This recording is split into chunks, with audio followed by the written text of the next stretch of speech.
I just don't understand why I be trying to just live my life, but my house just tends toward foolishness. It's time to reset things and get things back in order. We're not resetting, we're just cleaning up. Whatevs. I'm calling it a reset because I like to see things back set to where they were before, and we got to do all the stuff. We got to do the kitchen, we got to do the bedroom, we got to do the bathroom, all the things. So let's just get to it.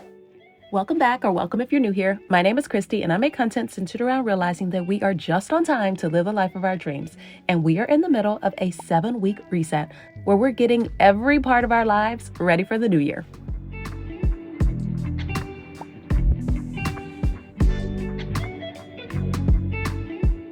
I have been actively working to declutter and organize every nook and cranny of my home and all of the foolishness I have hidden away for years. Getting rid of all of the things that don't serve me, making room for things that do, and making sure everything I keep has a home where I can easily access it. And while working on decluttering the hidden parts of my home is super important, the surfaces of my home still get messy from daily wear and tear, and we can't forget to pay attention to the basic stuff. We sleep every day, so the beds need to be made. We eat every day, so there are dishes to wash. We work out and go places and live each day, so there are clothes to wash and fold, bathrooms to clean, floors to sweep, all the things. And just because I'm cleaning out my closets and drawers and bins and getting things nice and neat and in order on a deeper level doesn't mean that I can neglect the surface areas. Some of that gets cleaned daily and some weekly, but it happens on a regular basis so that things don't pile up and set me back. And yeah, it's a continual process. But continual doesn't have to mean frustrating or hard or time-consuming or any of that. Just part of our ongoing routine. What are you talking about, babe? I'm just like a non-speaking performer. We're big fans of the 1-hour weekly and 10 to 15 minute daily clean because we got other things to do. And if you're anything like me, I find myself easily overwhelmed when the job feels big and I'm not quite sure where to start. So having systems in place that address those areas make them a lot easier to maintain. Similarly, we have to do these check-ins with ourselves on a routine basis. Like my decluttering project, the deep, the under the surface work of healing old mindsets, changing thought patterns, and getting out of our comfort zones takes time. But the surface stuff, we can tackle pretty quickly and still feel really proud of something we've accomplished. So what is the surface stuff? The surface stuff is the daily and weekly things we do to honor ourselves and that are proof to us that we're constantly working to improve.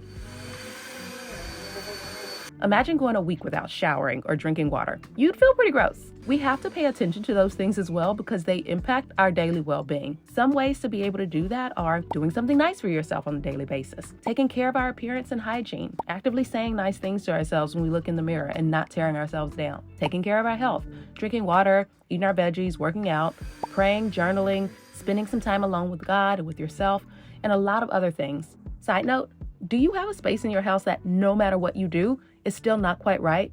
That's our office area / guest bedroom.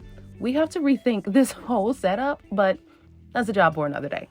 Moving right along. The surface stuff is important because it signals to our brains that we matter and that we have value beyond the things that we do for others.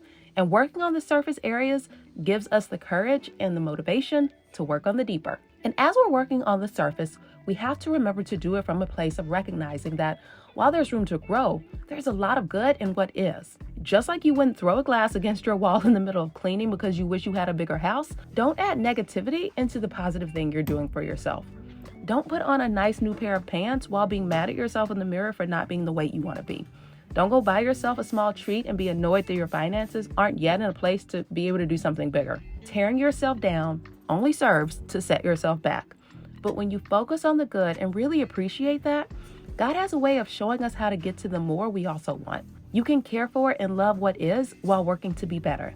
Both can exist. They don't have to be mutually exclusive. So here's our freshly cleaned home. We got it done and it took like no time at all. Spaces got cleaned, clothes got washed. I am so happy. I promise.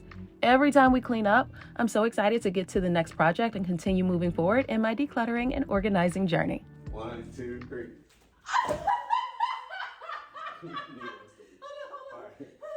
You're taller than me. Okay. 1, 2, 3. There we go.